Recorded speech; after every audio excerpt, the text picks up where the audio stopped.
이번 시간에는 과학시대의 신앙 8장에 있는 내용을 같이 살펴보겠습니다. 제목은 우리는 신 없이 선해질 수 있는가? 이 주제는 보통 무신론자들로부터 기독교 신앙을 변증하기 위해서 인간의 선성을 종종 얘기하기도 하는데요. 이 과학신학적 관점에서 어떻게 볼 수 있는가 한번 살펴보도록 하겠습니다. 갈등의 입장에서는 우리는 신 없이 선해질 수 있다. 도덕성이라고 하는 것, 그거는 자연현상에 불과하다. 이렇게 주장을 합니다.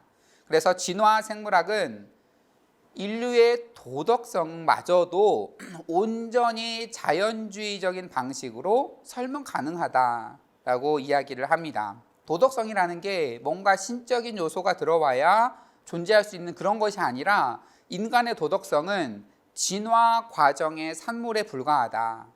그래서 미래 세대의 유전자의 생존 가능성을 높이는 데에 도움이 되기 때문에 인간과 동물의 도덕성이 존재한다. 즉 어찌 보면 이타적인 행동이라고 보이는 것도 인간 시대에만 있는 게 아니라 인간 이전에도 존재해 왔다.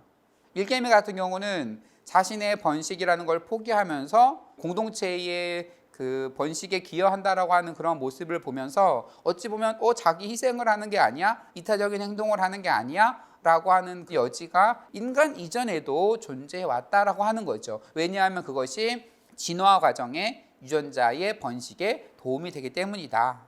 그래서 진화는 경쟁을 수반하는 만큼 협동도 필요하다. 때로는 자기 희생도 진화 과정 속에 요구된다라고 보고 있습니다.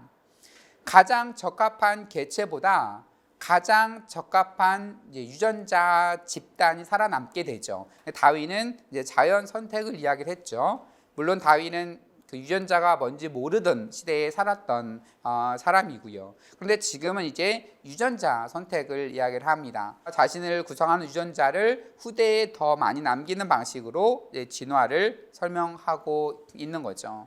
한 일례로 프레이리 독 같은 경우는 자기를 잡아먹는 포식자가 왔을 때 굴에서 나와서 소리를 칩니다. 그러면 어떠한 굴에 그 프레이리 독이 있는지 포식자가 보고서 가서 잡아먹겠죠. 그래서 더 많은 개체가 죽을 수도 있지만 내가 어찌 보면 희생함으로써 나와 비슷한 유전자를 갖고 있는 개체들이 더 생존할 수 있도록 그 길을 마련해주는, 어찌 보면 이타적이고 어떻게 보면 선한 행동이라고 말할 수는 여지가 있지만 그것은 충분히 진화생물학적, 유전학적 관점으로 설명이 가능하다라고 주장을 하는 겁니다. 그럼 이타적인 관점뿐만 아니라 반대로 이기적인 본능은 그러면 뭐냐? 라고 했을 때 이 이기적인 본능이라는 것은 그러니까 진화생물학적 관점에서 진화 초창기에 적응하기 위해서, 적응하려면 내가 살아남아야 되니까 이기적인 그러한 본성들이 있었고, 그리고 어느 정도 공동체가 형성이 되면서 이타적인 모습들이 발현이 되지만 그런 단계 속에서도 아직도 사라지지 않은 그 이기적인 그러한 본성이 그 개체 속에 남아 있는 것이 발현된 것이다.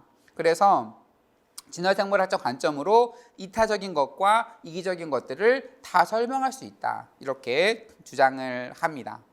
그래서 도덕성은 신의 초월적 선의 어떤 선성에 참여하는 인간만의 독특성이 아니라 그냥 진화생물학 그런 과정 속에서 드러난 정말로 자연적인 그런 것이다.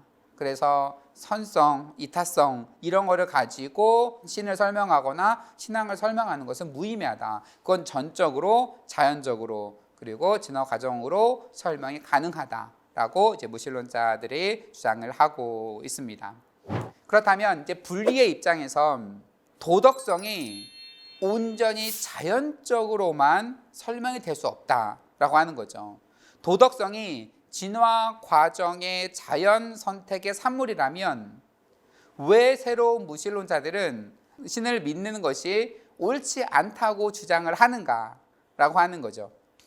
그러니까 이들은 스스로 윤리 신념 체계에 깊이 의존하고 있기 때문에 이들의 주장은 자기 모순적입니다. 신을 믿는 것이 옳지 않다라고 계속 얘기를 하면서 자신의 윤리적인 이야기들을 전제하고 말을 하고 있습니다. 히친스는 종교가 본질상 비도덕적이라고 비난을 했습니다. 그래서 그가 쓴 책 God is not great, 하나님은 위대하지 않다. 그리고 부제가 How religion poisons everything. 그래서 어떻게 종교가 모든 것을 오염시키나, 종교가 비도덕적이라고 주장을 한 거죠. 그렇다면 이 종교가 비도덕적이라고 이러한 주장의 기저에는 이들이 도덕이라고 하는 나름대로 기준이 있는 겁니다. 그러니까 이들은 나름대로 도덕주의자입니다. 도덕이라는 것이 어느 정도 기준이 있고 그 기준에 미치지 못하기 때문에 그 종교라는 것이 비도덕적이라고 공격을 하고 있는데, 그러면서 동시에 이 도덕성이 온전히 자연적으로만 설명이 되는 특별한 것이 아니다. 자기는 도덕적인 입장에서 주장을 하고 있으면서 스스로 기반을 한 자신의 도덕성이라는 것이 아무것도 아니다라는 주장을 동시에 하고 있는 모순적인 주장을 하고 있는 것이다 라고 이야기를 하는 거죠. 그리고 또한 성적인 문란함도 그것도 진화 과정의 산물이야.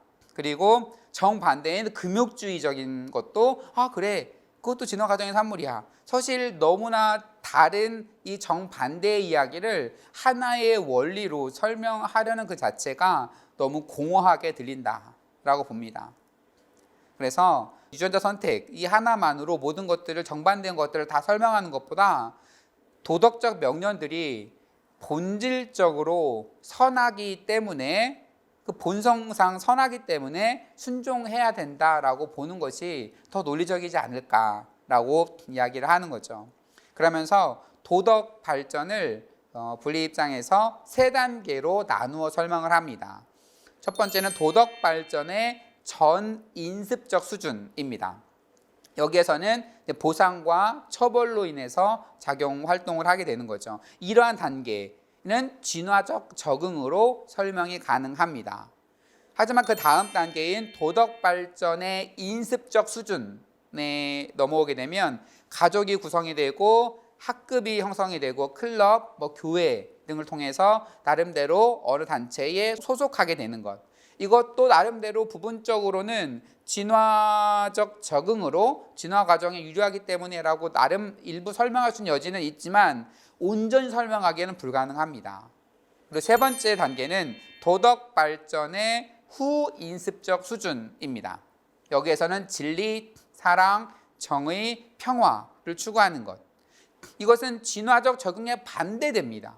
이 단계는 그 진화적인 설명만으로 온전히 설명할 수가 없습니다. 우리가 보상과 처벌, 적응 위해서 모든 그게 다 진화적 설명으로 설명이 된다라고 하면 동시에 그것과 정반대되는 가치, 자기 희생적인 가치도 똑같이 진화로 설명한다고 하면 너무 공허한 설명으로밖에 들릴 수가 없다라고 하는 거죠. 그래서 도덕 발전의 후인습적 수준, 이 부분들은 그 진화적 적응으로 다 설명될 수 없고, 이것은 신앙의 영역, 신학의 영역으로 설명해야 한다라고 분리 입장에서 나누어서 이야기를 하고 있습니다. 그렇다면 세 번째 대화 입장에서는 우주를 진화를 포함한 하나의 드라마로 이해할 때 도덕성을 더 잘 설명할 수 있다라고 보고 있습니다. 그러니까 도덕성의 진화는 지성의 작각과 같이 우주의 거대한 드라마의 일부이다. 그래서 도덕성을 아직도 완성되지 않은 우주의 차원에서 이해할 필요가 있다라고 하는 겁니다. 그러니까 선한 삶을 살고자 하는 이러한 열망은 우리의 행동이 세상에서 어떠한 실제적인 변화를 일으킬 수 있음을 깨달을 때 더 역동적이 됩니다. 그렇죠. 내가 뭔가 선한 삶을 살았을 때 이 세계가 변하고 우주가 변한다고 하는 것을 내가 믿을 때에 내가 더 도덕적인 행동을 할 수가 있는 거잖아요. 그래서 이 우주가 고정되어 있는 우주가 아니라 이렇게 과학에서 밝혀내는 계속적인 변화되는 그러한 우주라고 하는 것을 과학적 설명을 받아들일 때에 우리의 도덕성은 더 잘 드러날 수 있게 되고 우리가 도덕적인 행동을 할 이유가 있게 되는 거죠. 그래서 여전히 진행 중인 세계에 우리의 삶과 행동이 뭔가 중요하다라고 하는 것, 우리가 뭔가 기여할 수 있다라고 하는 것, 이것은 우리를 더욱더 선한 삶으로 인도한다라고 하는 겁니다. 그래서 우주를 서사적으로 이해하는 것은 우리에게 새로운 윤리적 기회가 부여되는 미래를 계속해서 열어줍니다.